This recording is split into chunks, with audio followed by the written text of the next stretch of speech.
ശ്രീ പഴവിടൻ ചേട്ടാ, ചേട്ടൻ ഈ നാടകരംഗത്ത് വന്നിട്ട് ഒരു 4.5 പതിറ്റാണ്ടായി. കുറഞ്ഞൊരു 4 പതിറ്റാണ്ടെങ്കിലും ആയിട്ടുണ്ട്. നമ്മൾ സഹകരിക്കാൻ തുടങ്ങിയിട്ട് ഏതാണ്ട് 15 വർഷവും. അപ്പോൾ നമ്മുടെ കൂട്ടുകെട്ടിലുണ്ടാവുന്ന ആദ്യത്തെ ഒരു സംരംഭമാണ് ഈ നാടകം. അതിലൊരു കണ്ണച്ചേട്ടൻ ഇതിനു മുമ്പ് എൻ്റെ 1-2 ടെലിഫിലിമിലൊക്കെ അഭിനയിച്ചിട്ടുണ്ട്. ബ്ലാങ്കറ്റ് എന്ന നാടകം ഞാൻ രചിക്കുകയും ഒപ്പം കണ്ണൻ ചേട്ടൻ അതിൽ കൂടുകയും അതിനെ വളരെ വികാസം പ്രാപിക്കുന്ന കണക്കിൽ ഒരു രചനാ വൈഭവം കൊണ്ടുവരികയും ചെയ്തു. നമ്മൾ രണ്ടുപേരും കൂടാണ് ഈ നാടകം സംവിധാനം ചെയ്യുന്നത്. ഇതിലൊരു പാട്ടുണ്ട്, ഒരു കവിതയൊക്കെ ഞാൻ എൻ്റെ സംഗീതവും രചനയൊക്കെ നടത്തിയിട്ടുണ്ട്. അപ്പോൾ ഇതിലെ സാമുവൽ എന്ന കഥാപാത്രത്തെക്കുറിച്ച് ചേട്ടൻ്റെ ജീൻ സാമുവൽ എന്ന കഥാപാത്രത്തെക്കുറിച്ച് പഴവണ ചേട്ടൻ്റെ അഭിപ്രായം എന്താ?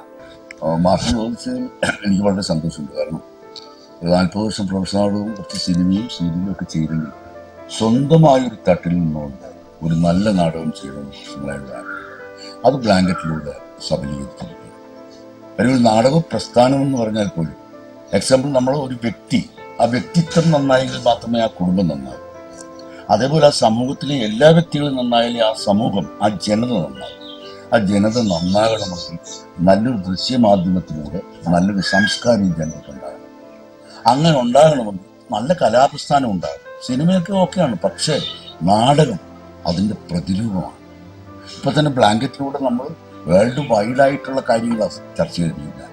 രാഷ്ട്രീയത്തിൻ്റെ വൃത്തികേടുകളെ പറ്റിയും വർഗീയതയ്ക്കെതിരെയും ഒക്കെയുള്ള പ്രോബ്ലം നമ്മൾ ഒരു മണിക്കൂർ കൊണ്ട് നമ്മൾ പ്രതിപാദിക്കുകയാണ്. അത് മാഷുടെ മനോഹരമായ ഗാനവും സംഗീതവും എല്ലാം മാഷ് തന്നെ. ഞാനതിലൂടെ മാഷുകൾ കൂടി ചേടി, നമ്മുടെ കുഞ്ഞുണ്ട്, റോസ്മോളുണ്ട്. ഒരു സാംസ്കാരിക വിപ്ലവത്തിൻ്റെ ആയുധപ്പുരയാണ് നാടകവേദി എന്നാണ് ഓസ്റ്റോബോൾ എന്ന് പറഞ്ഞ ഒരു നാടക സൈദ്ധാന്തിക പറഞ്ഞു. ആ വാക്കുകളുമായി വളരെ താതാത്മ്യം പ്രാപിക്കുന്നതാണ് ബ്ലാങ്കറ്റ്. അപ്പോൾ എനിക്ക് വളരെ പ്രതീക്ഷയുണ്ട് എല്ലാ ജനങ്ങളും ഈ നാടകം കാണണം എന്നുള്ള ഒരു പ്രത്യാശയോടെ എനിക്ക് എൻ്റെ മനസ്സിലായി. ഹലോ മിസ്റ്റർ സുനി നാടകക്കളരിയിൽ ആദ്യമായിട്ടാണ് താങ്കൾ ഏതാണ്ടൊരു 2-3 ടെലിഫിലിം, അതിലൊരു 6-7 സിനിമയിലെല്ലാം പുതിയ വേഷങ്ങൾ ചെയ്തു. നാടകക്കളരിയിൽ താങ്കൾ ആദ്യമായിട്ട് സാഡ് ഏഞ്ചലോ എന്നൊരു കഥാപാത്രത്തെയാണ് അവതരിപ്പിക്കുന്നത്. ശരിക്കും പറഞ്ഞ ഒരു ശിഖണ്ഡി എന്നൊരു കഥാപാത്രത്തെ. ഈ കഥാപാത്രത്തിൽ താങ്കളുടെ ആ അഭിനയ പാഠവും സത്യത്തിൽ എനിക്ക് വളരെയേറെ ഇഷ്ടപ്പെട്ടിട്ടുണ്ട്. ആദ്യമൊക്കെ കുറേ ചൂട് പിടിച്ച കണക്കാണെങ്കിലും പിന്നെ താങ്കളിലേക്ക് ഈ കഥാപാത്രം സന്നിവേശിച്ചിട്ടുണ്ട്. ഈ കഥാപാത്രത്തെക്കുറിച്ച് താങ്കളുടെ ഒരു അഭിപ്രായം എന്താ? ആദ്യം തന്നെ ഈ നാടകരംഗത്തേക്ക് എന്നെ കൊണ്ടുവരികയും ഈ നാടകത്തെക്കുറിച്ച് എന്നോട് സംസാരിക്കുകയും ചെയ്തിട്ടുള്ള വ്യക്തിത്വങ്ങളാണ് നിങ്ങൾ കൊണ്ടുപോയി. ഈ നാടകത്തെക്കുറിച്ച് എന്നോട് ആദ്യം പറയുമ്പോൾ ഞാൻ വല്ലാതെ ഒരു ഭയപ്പാടോടുകൂടിയാണ് ഇത് കണ്ടത്. ഈ കഥാപാത്രം സാഡ് ഏഞ്ചലോ എന്ന കഥാപാത്രം, അത് മെയിൻ കഥാപാത്രത്തെ എനിക്ക് ചെയ്യാൻ കഴിയും എന്ന് തോന്നി നിങ്ങൾ എന്നെ ഏൽപ്പിച്ച സമയത്ത് സ്വാഭാവികമായിട്ടും ഞാൻ അത് ഞെട്ടലോടുകൂടിയാണ് ആ സ്ക്രിപ്റ്റ് വായിച്ചത്. അതെനിക്ക് ചെയ്യാൻ കഴിയുമെന്ന് എനിക്ക് തന്നെ തോന്നി. ഒരാഴ്ച കൊണ്ടുള്ള റിഹേഴ്സലിലാണ് ഞാൻ ശരിക്കും നാടകത്തിലേക്ക് വരുന്നത്. ഒരാഴ്ച കൊണ്ട് എനിക്ക് തീർച്ചയായിട്ടും ഇത് ചെയ്യാൻ കഴിയുമെന്ന് എൻ്റെ മനസ്സിനെ ഉറപ്പിക്കാൻ എനിക്ക് കഴിഞ്ഞിട്ടുണ്ട്. ഒരു ഗ്രാമീണനായ ഒരു വ്യക്തിത്വം, സാഹചര്യങ്ങൾ കൊണ്ട് അദ്ദേഹം ശിഖണ്ഡിയായി മാറും, പ്രതികാരരാഗിയായി അലഞ്ഞിരുന്ന് നടക്കും, സൃഷ്ടാവിനെ തന്നെ വകവരുത്തുന്നു. അത് നല്ല ഭംഗിയാർന്ന രീതിയിൽ തന്നെ അതിനകത്ത് രചനയും സംഗീതവും ഒക്കെ നിർവഹിച്ചിട്ടുണ്ട് നിങ്ങൾ രണ്ടുപേരും. അങ്ങനെ നിങ്ങളോടൊക്കെ അഭിനയിക്കാൻ കഴിഞ്ഞതിലും നിങ്ങളോട് സഹകരിക്കാൻ കഴിഞ്ഞതിലും ഒക്കെ ഭാഗ്യമായിട്ട് വരുന്നതാണ്. പരമാവധി ഈ വേഷം നല്ല ഗംഭീരമാക്കണമെന്നാണ് ഞാൻ ആഗ്രഹിക്കുന്നത്. മിസ്റ്റർ സുനി പറഞ്ഞു ഇത് 10 ദിവസമേ താങ്കൾ ഇവിടെ വന്ന് അറ്റൻഡ് ചെയ്തിട്ടുണ്ട്. ശരിക്കും പറഞ്ഞ ഒരു 12 ദിവസമേ നമ്മൾ ഈ നാടകക്കളരി ഉള്ളു. പിന്നെ സുനിയുടെ കഥാപാത്രം തന്നെ ഒരു 2 പേര് അഭിനയിച്ചിട്ട് പോയതാണ്. അതിന് ഭയന്നിട്ടാണോ എങ്ങനെയാണെന്നറിയില്ല, അവർ ഈ കഥാപാത്രത്തെ താഴ്ത്തി വെച്ചിട്ട് പോയി. അങ്ങനെ 3-ാം പക്കമാണ് താങ്കൾ അതിനെ കൂട്ടിക്കൊണ്ടുവന്നത്. താങ്കളുമായിട്ടൊപ്പം നമ്മൾ ചെയ്തിരിക്കുന്ന ഈ 10 ദിവസത്തെ വർക്ക് മാത്രമേ ഉള്ളൂ എന്ന് താങ്കൾക്ക് മനസ്സിലാവും. പക്ഷേ ഈ നാടകത്തിൻ്റെ മറ്റൊരു കാര്യം എന്ന് പറഞ്ഞാൽ വളരെ സാമ്പത്തികം മുടക്കി ചെയ്യേണ്ട ഒരു നാടകമാണ്. പ്രത്യേകിച്ച് ഇതിൻ്റെ കട്ടൗട്ട്, ഇതിൻ്റെ മ്യൂസിക്, അല്ല എന്തുകൊണ്ടും നമുക്ക് സാമ്പത്തികം മുടക്കി ചെയ്യേണ്ട ഒരു നാടകം. അതിപ്പോൾ നമ്മൾ ചെയ്യുന്ന പറഞ്ഞ് ഈ കലാഗ്രാമം സംഘടിപ്പിച്ചിരിക്കുന്ന, പ്രത്യേകിച്ച് നമ്മുടെ നാച്ചാണി രവി സാറിൻ്റെ സ്മരണാർത്ഥമായിട്ട് നടത്തുന്ന ഒരു മത്സരമാണ് ഈ അമേച്ചർ നാടകങ്ങൾ. അതിൽ 11ഓളം നാടകങ്ങളിൽ വന്നതിൽ 3 നാടകങ്ങളാണ് തിരഞ്ഞെടുത്തിട്ടുള്ളത്. ഒരു തിരുവനന്തപുരത്തുകാരുടെയും നമ്മളുടെ കൊല്ലക്കാരുടെയും കോഴിക്കോടുകാരുടെയും. അപ്പോൾ നമുക്ക് കിട്ടിയ നാടകം ഈ പ്രത്യേകിച്ച് നാടകത്തിൻ്റെ ലോക നാടക ദിനമായ മാർച്ച് 27-നാണ് സോപാനത്തിൽ ഈ നാടകം സംഘടിപ്പിക്കുന്നത്. അപ്പം നമ്മളൊരു ജഡതയിലാണ് ഈ നാടകം ചെയ്തു കൊണ്ടുപോകുന്നത്. അതാണ് ചെയ്യുന്നത്.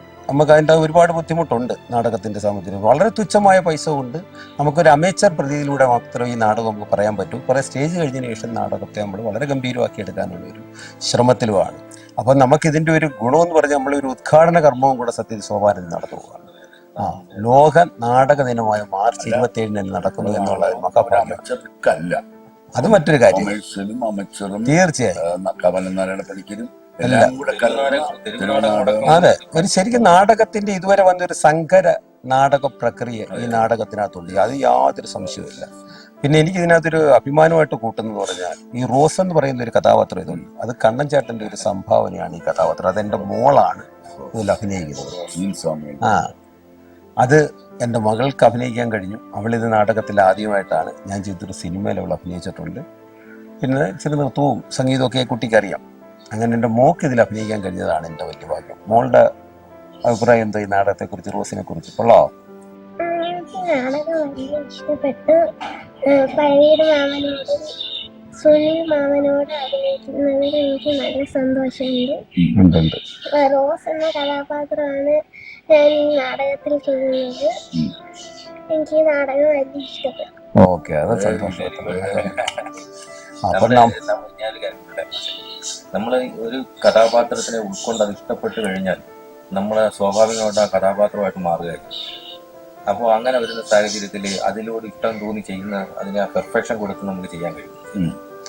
അതാണ് ആ ഒരു ഗുണം അതിനകത്ത്. സുനി പറയുന്ന ഒരു കാര്യം ശരിയാണ്. പക്ഷേ ഈ നാടകം എന്ന് പറഞ്ഞാൽ നമ്മൾ സാധാരണ ഒരു നാടകം 3 മാസം ഇട്ട് വർക്ക് ചെയ്യുന്നത്. ഈ നാടകം നമ്മൾ 10 ദിവസം എടുത്തുള്ളൂ. ശരിക്കും പറയാം നമ്മുടെ ഫൈനൽ റിഹേഴ്സൽ എന്ന് പറയുന്ന ഇന്ന് നമ്മൾ മ്യൂസിക് ഇട്ട് നോക്കുന്നു എന്ന് പറയാനേ നമുക്ക് കഴിയും. ഇന്നലെ നമ്മൾ ഇട്ട് നോക്കിയിട്ട് ഫില്ല് ചെയ്യാൻ കഴിഞ്ഞില്ല. നമ്മൾ ഇന്നിട്ട് നോക്കുന്നില്ല. അതെ അതെ, കളിച്ചോ പറ്റും. പക്ഷെ ഈ നാടകം വിജയിച്ചു വരുന്ന ഏതാണ്ട് നമുക്കൊരു 8-10 സ്റ്റേജ് കഴിയുമ്പോഴേ ശരിക്കും നമ്മളിലേക്ക് വിജയിക്കും. അതെ, അങ്ങനെയാണ്. സ്കൂളുകളിലും കോളേജുകളിലും ക്ലബുകളിലും സാംസ്കാരിക സംഘടനകളിലും ഏത് സമയമില്ല ഇവിടെ. അതില്ല, ഉച്ചയ്ക്കോ രാവിലെയോ വൈകിട്ടോ ബോധറൈസ് ചെയ്യാൻ പറ്റിയ ജനങ്ങൾക്കൊരു ഒരു ഒരു എന്തൊന്നില്ലാത്ത പ്രതീക്ഷ കൊടുക്കാൻ പറ്റിയതാണ്. അതെ, കുഞ്ഞുങ്ങൾക്ക് പോലും കാണാം. ഉരുൾപൊട്ടലിൽ മരിച്ച നിസ്സഹായരായ ജനങ്ങള്, ഗംഗാവലി പുഴയിൽ താങ്ങി മരിച്ച അർജുൻ, അതിനപ്പുറം ഹിറ്റ്ലറിന്റെ കോൺസെൻട്രേഷൻ ക്യാമ്പിൽ കിടന്ന് മരിച്ച അനവധി ലക്ഷം കാര്യങ്ങളാണ്. ആത്മാക്കളെ മുഴുവൻ നമ്മൾ ഈ വേദിയിലേക്ക് കൊണ്ടുവരിക. അതുണ്ട്, തീർച്ചയായിട്ടും ഉണ്ട്. അത് പറയാതിരിക്കാൻ അതുണ്ട് അല്ലേ? അതുണ്ട്. ഈ നാടകത്തിന്റെ ഒരു പ്രത്യേകത അതാണ്. തീർച്ചയായും നാടകത്തിന്റെ ഒരു പ്രത്യേകത. ശരിക്കും പറയാൻ നിങ്ങള് 3 കഥാപാത്രത്തിലൂടെ പറയേണ്ട ഒരു നാടകം അല്ലത്. മിസ്റ്റർ സാമുവലിന്റെ കുടുംബത്തെയും താങ്കളുടെ ബാക്ക്ഗ്രൗണ്ടും ഒക്കെ പറയുമ്പോൾ ഇതൊരു വലിയ നാടകത്തിന്റെ രൂപമുണ്ട്. മറ്റൊന്ന് പറയാനുള്ളത് വില്യം ഷേക്സ്പിയർ നരകം ശൂന്യം, പിശാചുകളെല്ലാം പോകും. ഈ വാക്കുകൾക്ക് ഈ വാക്കുകളുമായി ഈ നാടകം എഴുതി ചേർന്നിരിക്കുകയാണ്. ഭൂമിയിൽ നിന്ന് മനുഷ്യൻ കുറവാണ്, പിശാചുകളാണ്. അദ്ദേഹം എത്രയോ വർഷം മുമ്പ് എഴുതി വെച്ച ഈ ഒരു ഫ്രേസ് നമ്മൾ ഇങ്ങോട്ട് എടുത്തിട്ട് ബ്ലാങ്കറ്റിലേക്ക് ആഡ് ചെയ്തപ്പോൾ അത് സമന്വയമായി കൊണ്ടിരിക്കുകയാണ്. ഓക്കെ, ഇനി മാസ്റ്റർ എന്താന്ന് വെച്ചാൽ. പക്ഷെ ഒരു കാര്യം ഞാൻ എടുത്തു പറയുന്നത്, പഴവിടം ചേട്ടൻ ഈ നാടകരംഗത്ത് ഒരു 40-45 വർഷമായി.